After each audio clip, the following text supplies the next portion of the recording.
آج تو بوا نے کمال کر دیا، احمد نے حلوے کو پلیٹ میں ڈالتے ہوئے بولے۔ یہ کھانا بوا نے نہیں، نئی نوکرانی زینل نے بنایا ہے، اب سے کچن وہی سنبھالے گی۔ امی آپ یہ کیا کہہ رہی ہیں؟ وہ تو بس چپ، ناشتہ کرو اور ڈیرے پہ جاؤ۔ بھابھی آپ بس کرو نگینہ۔ زرینہ نے نن کو چپ کروایا۔ نگینہ اور آمنہ افسوس سے ایک دوسرے کو دیکھ کے رہ گئی، اور کچن میں یہ سب سنتی زینل بس آنسو پینے کی ناکام کوشش میں ہلکان ہو کر رہ گئی۔ ملک وہاب نے مناہر کو بیٹی کہا ہی نہیں تھا، بیٹی بنایا بھی تھا۔ سائرہ اور عارف بھی اس کا بہت خیال رکھتے تھے، جبکہ عارف بہت چاہنے والا شوہر ثابت ہوا تھا۔ بس وہاب ملک دن بہ دن کمزور ہوتے جا رہے تھے۔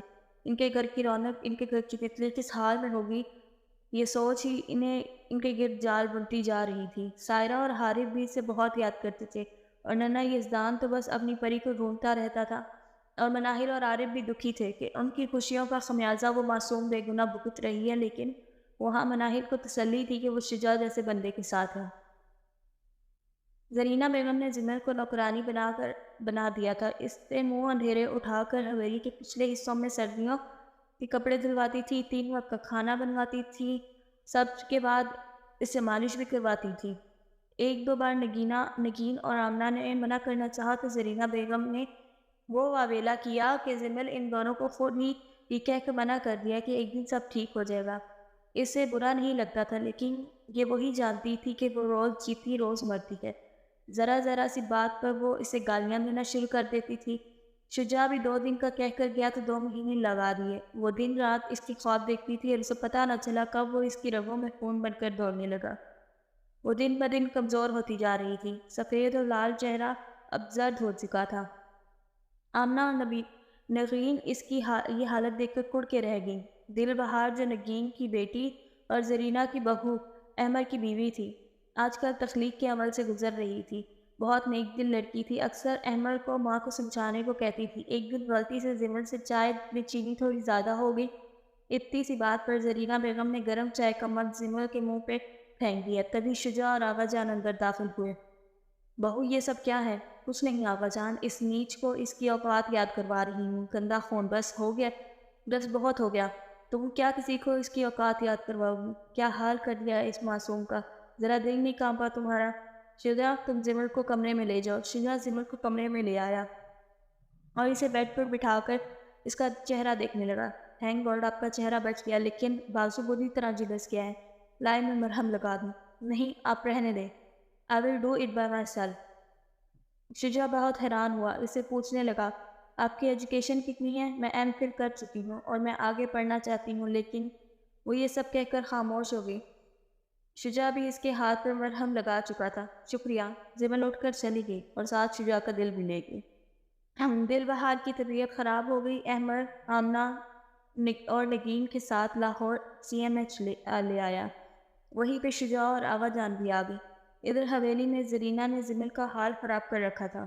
پہلے ہی وہ بیمار تھی، اس کو پیٹ میں درد محسوس ہو رہا تھا۔ چائے کی پیالی ان کو پکڑاتے ہوئے کیسے اس کا ہاتھ کانپا، چائے زرینہ کے پیر پہ گر گئی۔ زرینہ نے نہ آؤ دیکھا نہ تاؤ اس پہ دردی سے مارا کہ وہ بیچاری بے ہوش ہو گئی۔ بڑی مالکن احمد بابا کا فون آیا ہے۔ بنتوں نے آ کر زرینہ کو اطلاع دی۔ امی مبارک ہو، اب دادی بن گئی ہیں، بیٹا ہوا ہے۔ بہت مبارک ہو بیٹا، تم لوگوں کو کب تک آ جاؤ گے؟ بس آدھے گھنٹے تک۔ ٹھیک ہے، بوا کھانے کا انتظام کر دیں، اور بنتو تم صدقے کے بکرے منگواؤ۔ بیوی جی وہ زینل بیوی کو ابھی تک ہوش نہیں آیا، تو میں کیا کروں؟ اچھا ہے مر جائے، تم اپنے کام سے کام رکھو، جو کام کہا ہے وہ کرو۔ آغا جان کے ہمراہ جب سب نئے مہمان لیے اندر لاؤنج میں داخل ہوئے تو لاؤنج کے بیچوں بیچ زینل کو دیکھ کر سب پریشان ہو گئے، اور شجاع کے حالات بیان سے باہر تھے۔ آمنہ اور نگین جلدی سے آگے آئیں اور زینل کو ہوش میں لانے لگیں۔ آغا جان تیش کے عالم میں چکر کاٹ رہے تھے۔ کس نے کیا یہ سب کچھ؟ او جی بڑی مارکر نے۔ کب سے بے ہوش ہے بچی؟ جی کافی دیر سے۔ تم کیا کر رہے تھے؟ آغا جان ان سب باتوں کا ٹائم نہیں چلے۔